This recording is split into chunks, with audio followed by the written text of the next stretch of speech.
how do we shoot better? Because dogs can teach us a lot about becoming better shooters. Well, the first thing we can do is learn our gun better. Unloaded. Does it fit you right? You hear a lot about gun fit. Make sure it does. Do you mount it well? Practice. Take a lesson. Do you approach the dog correctly? I don't know if he'll hold still for all of this, but let's see. Here. Whoa.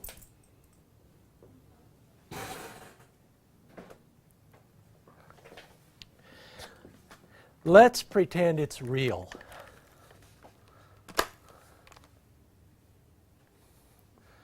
I have a lot of choices right now.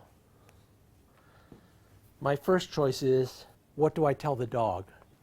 Whoa! Now I'm going to approach the bird because I fly the birds at my house. They don't. I can walk in, whoa! From right here. What's the downside? You ever seen a flock of birds jink together? Same thing. If I approach from right here, if I slide alongside him, he's naturally going to want to keep going with me. I don't want him to do that. So I'm going to swing wide. Now he knows where I am. Like I said, it becomes an obedience situation. There's no doubt in his mind. I'm in charge. I'm going to come in on that bird from the side or from the other direction. I've eliminated one more escape route for that bird. There's a better chance that he's going to go up instead of run. I'm going to bring my gun to the ready position just like the really good sporting clay shooters do. Safety's on, fingers out of the trigger guard. The last 3 steps before I fly that bird are going to be with my gun in the ready position. Here's why.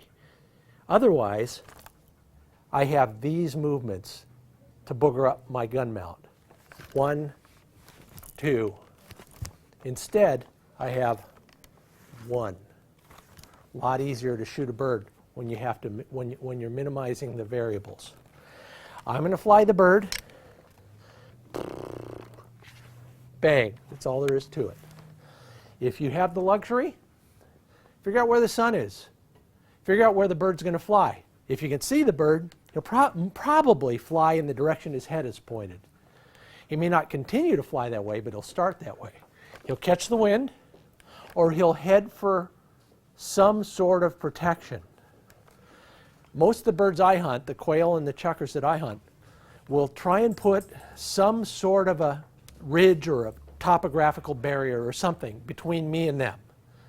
So if you know there's one of those, anticipate that. Again, just like a sporting clay shooter, set up your feet and your gun for that direction. Don't look at the bird when you fly it. You'll never catch up. You know, a bird will be flying 20, 30, 40 miles an hour. You can't swing your gun fast enough to catch up to that bird. Set up so that you are anticipating the direction the bird's probably going to fly. Kick it out. Boom. That's all the movement you need. At what distance do you think you shoot all your birds, Harvey? Nothing flies away if it's within 35 yards. You kill them all before 35. After 35, I can get pretty iffy. I'm a 25-yard guy. I know it. I can kill almost everything at 25, but I won't go any further. The problem is at 35 yards, we don't have much pattern. So this is the first shot at 30 yards. That's all the pattern you got. Simple solution, use a more open choke. If we can get close enough to the dog and the bird, we got a better chance of killing that bird. If we open our pattern, we have a better chance of killing the bird. But what if we are so noisy we can't get close enough to the bird for him to point it or our dogs to flush it. Have you ever thought about how loud you are in the field?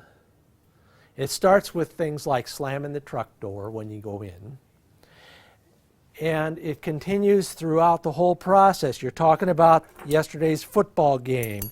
Your dog has 3 or 4 of these dangling around. You got a beeper collar that's constantly beeping. Or you're a grouse hunter and you got a bell that's always dinging.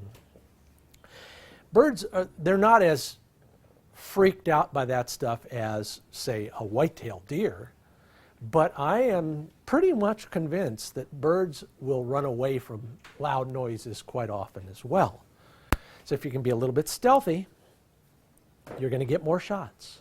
You get more shots, birds fall more often. If birds fall more often, Manny's a happy camper.